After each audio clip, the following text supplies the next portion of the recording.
Everybody, welcome to another video. Today is the 25th of March. Sorry for the lack of videos over the past week or so, but now we're back. We're going to upload today, tomorrow, day after. And we're going to begin just by talking about the situation around Avdiivka. So that's really going to be the point of this video today, and then I'll focus on Bakhmut in a later video. But let's begin with the situation in Avdiivka, because there have been some developments since the last time that I talked about the city. And there actually have been some rumors that turned out to be untrue. So it might be a good thing that I did not upload about Avdiivka initially, because it may have reported something that would have turned out to be false. Because we do know the town of Stepove is still under Ukrainian control. A lot of pro-Russia sources 4 days ago now, on the 21st of March, were reporting that the Russians were able to advance from their positions in Krasnohorivka, take over the hill, which is really to the west of Krasnohorivka, to the east of Stepove. The one over here that I'm circling, that is located on the rail line and the adjacent tree lines. And then from there, after taking this high ground, they were able to take the town of Stepove, which is a very small town, and then advance from there to Berdichi. So apparently that did not end up occurring, or the Ukrainians were able to move in some of their reinforcements and quickly push back the Russians to the rail line. But either way, we have now established that the front line is basically around this second tree line that's on really the closer tree line to the town of Stepove. That's how I'll describe it. But the town of Stepove itself is still under Ukrainian control, although I've seen some conflicting reports about whether they control all the town or whether they have positions in the western part of it only. Either way, you get the idea. The Ukrainians still have some fortified positions and firing positions in the town, which is preventing the Russians from reaching Berdichi, which was their goal, because they do want to cut off the supply routes into Avdiivka, which is really the entire point of all these flanking operations. So you know how in Bakhmut I have all of these different yellow lines that I drew that were supposed to indicate the remaining routes into Bakhmut. So I'm going to do something similar at Avdiivka after this video. But for now, let's go over some of the main routes into Avdiivka. You have some that go through the town of Orlivka over here, and then they enter the city itself. Then you have one that was going in from the north along this rail line, and then going in through the coke plant. But now that's been cut off by the Russian advance. The thing is, though, I don't really think the Ukrainians were using the rail line over the past few months, just because of the nature of the war. You can't really transport that sort of cargo that close to the front line. But either way, you had these different minor paths that branched off along that rail line, and they were able to supply the northern parts of Avdiivka, and then by extension the rest of the town. But you can see here there are a few minor roads that either branch out from the town of Berdichi, like over here, or even from Stepove. You may have something like this road over here, and then they enter the coke plant, or they enter just like the center of Avdiivka. But again, these are pretty small roads. I think they are paved though, or they at least are made out of gravel. And then obviously you have the dirt paths that I'm just gonna look through and map all of them out when I get the time. But you see how basically the general trend is that most of these roads, they are connected to Orlivka, and then they enter the northern parts of Avdiivka. That's the general idea. And so the Russians, they want to cut off access to these supply lines for the Ukrainians, and that starts by taking over the town of Berdichi. And Berdichi is located on a valley. This valley, it extends from not just Berdichi, but also to all of the different towns along this line of towns, along this road over here. And that includes Simenivka, Orlivka, Tonenke, Lastochkine, Stjerverne. You can look at the elevation actually of these towns. Here's Avdiivka. You can see here the hill that the Russians took over.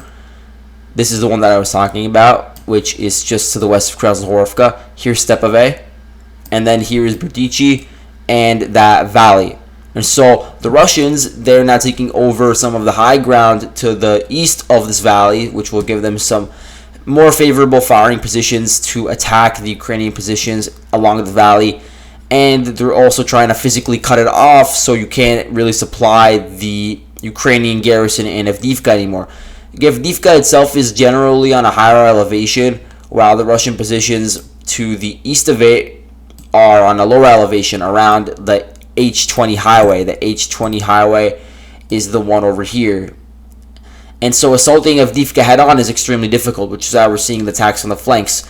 But if Russia is able to take over and consolidate control over some of the higher elevated areas to the north of Avdiivka, then from there they would have some good positions to fire upon Ukrainian convoys as they're crossing through Orlivka into Lastochkine and then into Avdiivka itself. It would not give them total fire control over these roads, but it would make it much more difficult for reinforcements to be sent in, which might lead in the long term to a Ukrainian attempted withdrawal or something similar to what's going on in Bakhmut. That's what Russia's trying to shape right now. So let's go back to the map actually and talk about the situation a bit to the north, because it's not just around Krasnohorovka where we've seen gains. We've also seen the Russians make some gains around the town of Novobakhmutivka.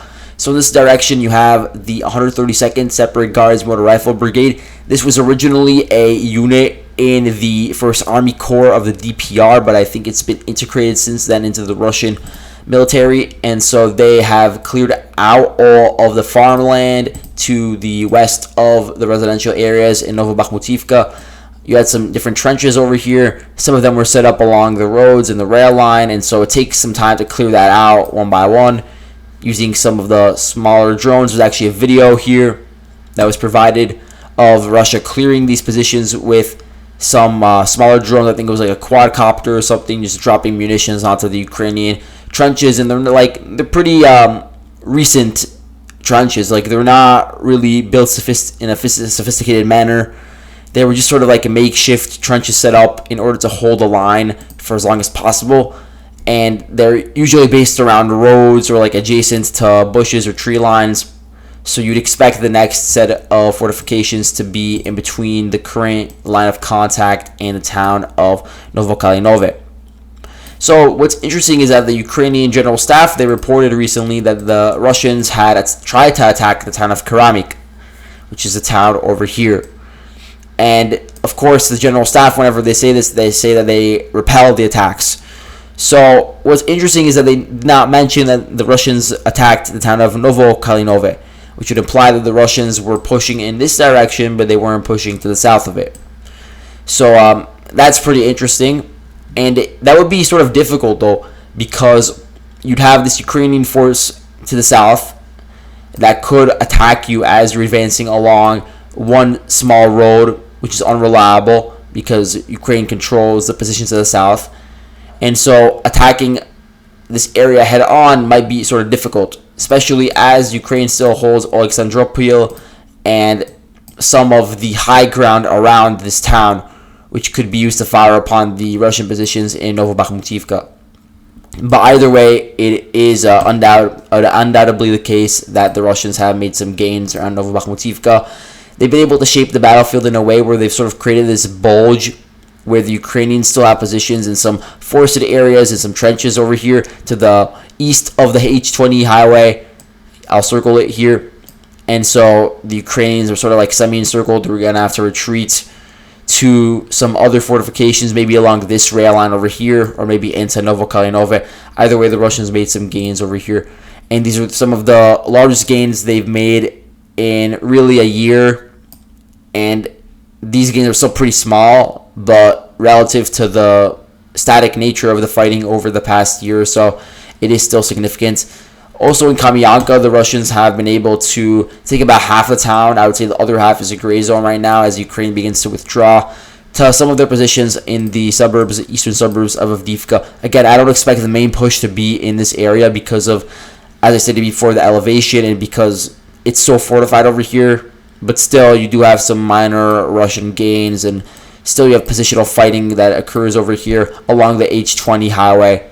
If you go to the south, there isn't even a Russian push directly to the south of Avdiivka because this entire area is extremely fortified. You have this Butovka mine where like a lot of the fighting is occurring right now. And you don't want to enter the city through these roads. You're going to be attacked immediately once you inch closer and closer to the city. And so again, that's why we're seeing attacks on the flank.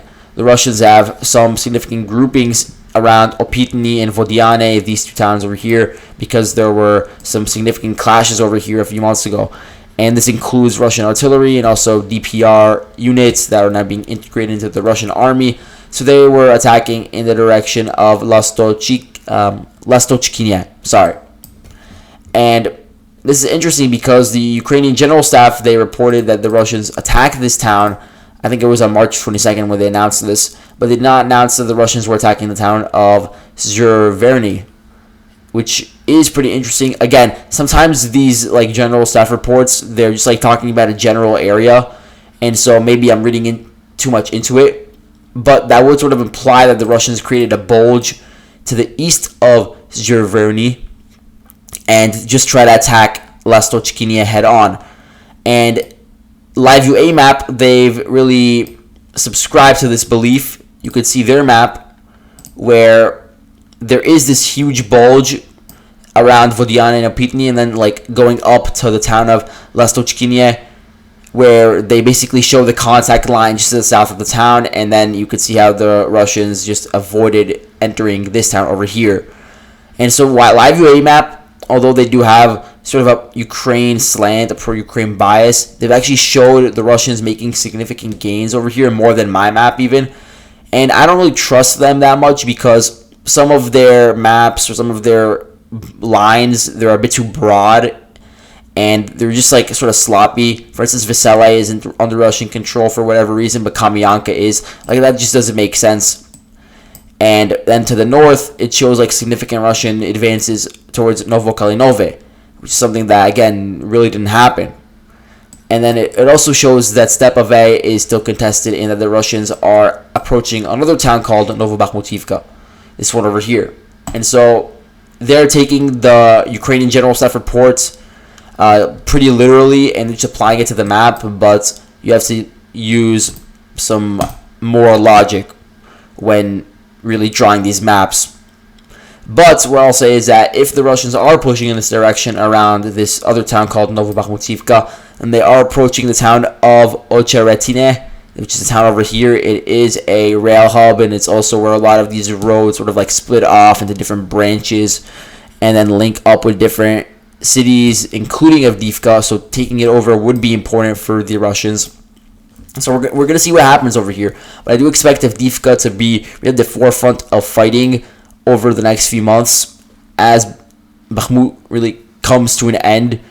As we'll talk about tomorrow, Avdiivka will become very important, especially as it is one of Ukraine's really main forward positions for shelling DPR territory, including Donetsk, Makiivka, and a lot of really huge cities.